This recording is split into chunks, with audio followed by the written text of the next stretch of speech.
আমি এখন তোমাদের বিলি স্টুডেন্টদের জন্য বলছি প্র্যাকটিক্যাল ক্লাস। এখানে আমি একটা এক্সাম্পল দিয়েছি, ক্লাসিফাইড ক্যাটালগ কোডের টাইটেল দিয়েছি। টাইটেলটা এখানে আমি একবার পড়ে দিচ্ছি। দেখো টাইটেলটা টাইটেল দিয়েছি কি, কনস্টিটিউশনাল অ্যান্ড অ্যাডমিনিস্ট্রেটিভ ল। এ লিখেছে অথরের নাম S.A.D. Smith, second addition, penguin India publisher, place and publisher. Other information কি আছে, কল নাম্বার দেওয়া আছে। কল নাম্বার কত দেওয়া আছে, V:2:Z_L3।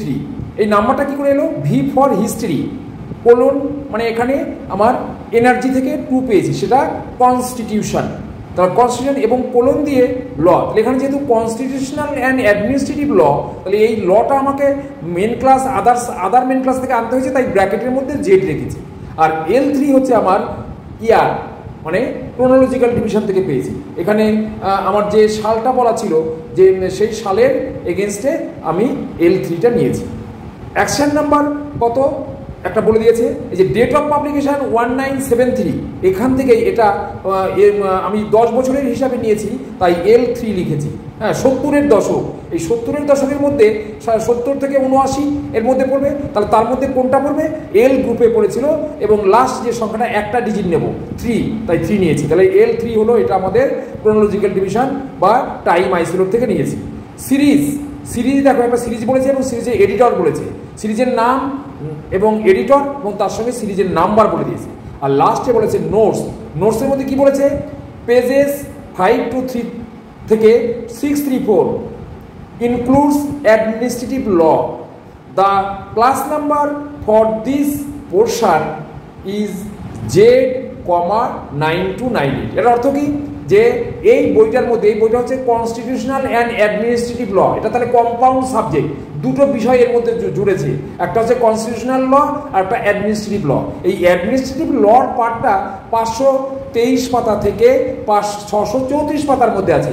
আবার এর যে ক্লাস নাম্বার সেটা কিন্তু একটু পাল্টে গেল, এর ক্লাস নাম্বার লিখি জেড, তার সঙ্গে অ্যাডমিনিস্ট্রেটিভ ল, জেড হচ্ছে তোমার ল আর অ্যাডমিনিস্ট্রেটিভ লর নাম্বার হচ্ছে 9298, তাই এখানে Z,9298 এটা হলো আমার এই দ্বিতীয় পার্টের অ্যাডমিনিস্ট্রেটিভ ল এর ক্লাস নাম্বার। তাহলে এইবার আমরা তোমাকে দেখাবো কিভাবে ক্যাটালগ কার্ড করতে হয় সিঙ্গেল অথরের ক্ষেত্রে। আমরা আজকে এখন উদাহরণটা দেখাবো সিঙ্গেল অথরের ক্ষেত্রে কিভাবে আমরা ক্যাটালগ করব। দেখো আমি প্রথমে main entry card single author, এই যে এখানে উল্লেখ করে দিয়েছি, main entry card single author. Leading সেকশনে আমি কল নাম্বারটা লিখেছি, কত লিখেছি, V:2:Z,L3, যেটা আগে একটু বিশ্লেষণ করে বলে দিয়েছি যখন প্রবলেমটা পড়লাম। তারপর এটা হলো লিডিং সেকশন। দ্বিতীয় সেকশনে হেডিং সেকশনে সবসময় অথরের নাম আসে, যেহেতু সিঙ্গেল অথর বলেছি তাহলে সিঙ্গেল অথরের নাম লিখেছি। তাহলে সিঙ্গেল অথর আমরা এই ক্ষেত্রে কিন্তু উল্টো করে লিখতে হবে, অর্থাৎ সারনেম ফার্স্ট,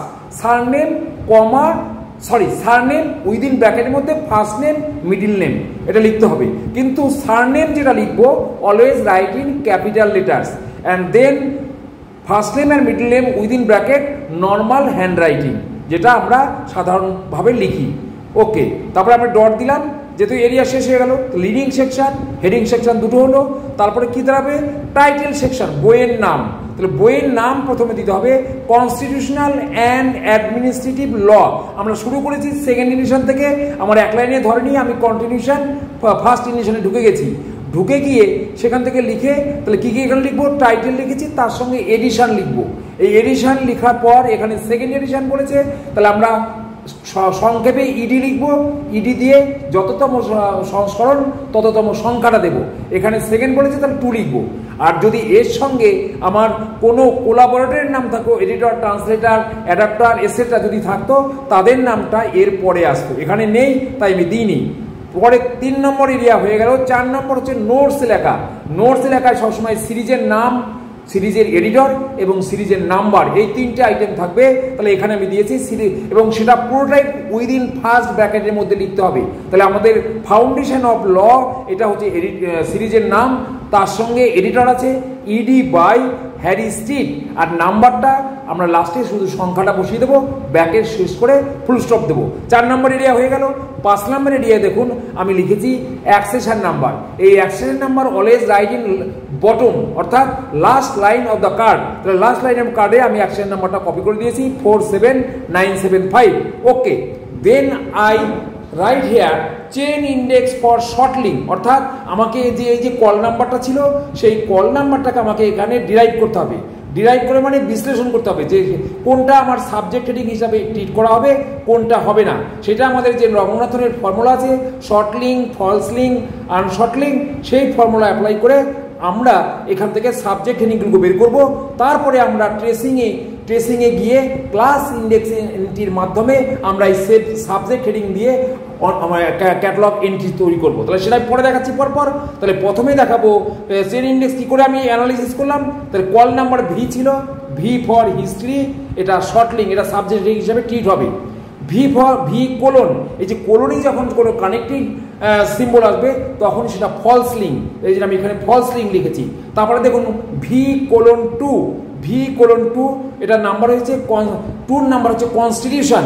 তাহলে এই যে কনস্টিটিউশন একটা সাবজেক্ট হেডিং হবে, এই জন্য এটা শর্টলিংগুলোই সাবজেক্ট হেডিং হয়। আর ভি কোলন টু আবার কোলন, এখানে আবার কানেক্টিং ডিজিট এসছে, এই জন্য এটা false link. Then V colon two colon within ব্র্যাকেটে জেড, অর্থাৎ আমরা অন্য মেন ক্লাস থেকে ল নাম্বারটা এনেছি তাই ব্র্যাকেটে রেখেছি। তাহলে এই লটাও আমার সাবজেক্ট হেডিং, এটা আমাদের শর্টলিং। তাহলে দেন এই যে অ্যাডমিনিস্ট্রেটিভ ল আমরা বলেছিলাম কনস্টিটিউশনাল অ্যান্ড অ্যাডমিনিস্ট্রেটিভ ল, তাহলে অ্যাডমিনিস্ট্রেটিভ লর জন্য ওখানে আলাদা করে নোটসের প্রবলেমে বলে দিয়েছে, আমরা আগেই কোশ্চেনে দেখিয়েছি। সেইখানে বলেছে যে জেড 9298, অর্থাৎ জেড ফর ল আর 9298 মানে অ্যাডমিনিস্ট্রেটিভ ল। তাহলে আমরা এখানে বিশ্লেষণ করে দেখিয়ে দিলাম জেড ইকুয়াল টু ল আর জেড 9298 হচ্ছে অ্যাডমিনিস্ট্রেটিভ ল। তাহলে এই টোটালটাই আমাকে ক্লাস ইন্ডেক্সের মধ্যে এন্ট্রি করতে হবে। তার আগে আমাকে ট্রেসিংটা করতে হবে। ট্রেসিংটা আমি তোমাকে দেখেছি, ট্রেসিং সবসময় যে মেন এন্ট্রি এর পেছনে back of the main entry কার্ডে হয়, আমি সেটা দেখেছি। Back of the main entry কার্ডের এখানে আমি left hand side, right hand সাইডে 3টে এন্ট্রি হবে, class index entry, book index entry and cross reference index entry. আর ডান দিকে হবে শুধু অনলি ক্রস রেফারেন্স এন্ট্রি। তাহলে এখানে আমি যেটা অ্যানালিসিস করে শর্টলিংয়ের যে সাবজেক্ট হেডিংগুলো পেলাম সেটাই এখানে এন্ট্রি করতে হবে। তাহলে আমরা প্রথম পার্টের যেটা লাস্টে থাকবে সেটা প্রথমে যাবে। তাহলে লাস্টে ল ছিল, এটা ল, কমা দিয়ে তারপরে কনস্টিটিউশন, তারপরে হিস্ট্রি। তাহলে ল কমা কনস্টিটিউশন হিস্ট্রি, এবারে একটা করে বাদ যাবে আর একটা করে এন্ট্রি পয়েন্ট হবে, এন্ট্রি এলিমেন্ট হবে। তাহলে ল বাদ চলে গেল, এন্ট্রি এলিমেন্ট কনস্টিটিউশন এলো কমা হিস্ট্রি, আবার কনস্টিটিউশন পরের লাইনে বাদ হয়ে গেল, হিস্ট্রি থাকলো। এইভাবে পরের যে পার্টটা ছিল ল আর অ্যাডমিনিস্ট্রেটিভ ল, তাহলে আমার এখানে অ্যাডমিনিস্ট্রেটিভ লটা যেটা শেষে আসে সেটা আগে আসে, তাহলে অ্যাডমিনিস্ট্রেটিভ লটা আগে এলো আর এদিকে এই লটা পরে আসলো। তাহলে আমাকে নাম্বার দাঁড়ালো এইভাবে। এই পার্টটা হলো ক্লাস ইন্ডেক্স এন্ট্রি, এগুলো আমাকে আলাদা করে ক্যাটালগ কার্ড সাবজেক্ট হেডিং দেখাতে হবে। নেক্সট পার্ট হচ্ছে আমার বুক ইন্ডেক্স এন্ট্রি। এখানে অথর এবং যদি সিরিজ থাকে তাদের নাম আসবে এবং কোলাবোরেটর থাকলে তাদের নাম আসবে, কিন্তু এখানে কোলাবোরেটর নেই, only one author, single author, surname first, ব্র্যাকেটের মধ্যে first name and middle name যদি থাকে সেটা লিখবো। আর দ্বিতীয়টা হবে সিরিজের নাম, এখানে কোলাবোরেটর নেই, তার নাম আসেনি। আর নেক্সট হচ্ছে আমাদের সিরিজ এডিটর, এটা হবে ক্রস রেফারেন্স ইন্ডেক্স এন্ট্রি, অর্থাৎ সংক্ষেপে CRI। এখানে আমরা সেটা লিখবো স্ট্রিট, ব্র্যাকেটের মধ্যে হ্যারি, কমা, এর ডেজিগনেশন আমরা লিখে দিয়েছি ED মানে এডিটর। আর লাস্ট লেফট হ্যান্ড সাইডে আসবে ক্রস রেফারেন্স এন্ট্রি অর্থাৎ CRE। এইখানে কি লিখতে হবে যে এই যে অ্যাডমিনিস্ট্রেটিভ পার্ট এটা 523 থেকে 634-এর মধ্যে আছে, সেইটা এখানে উল্লেখ করতে হবে। জেড 9298 P523 থেকে 2634। তাহলে এই পেজে এইখানে যে এন্ট্রিটা করবো এটা হবে cross reference entry. Thank you.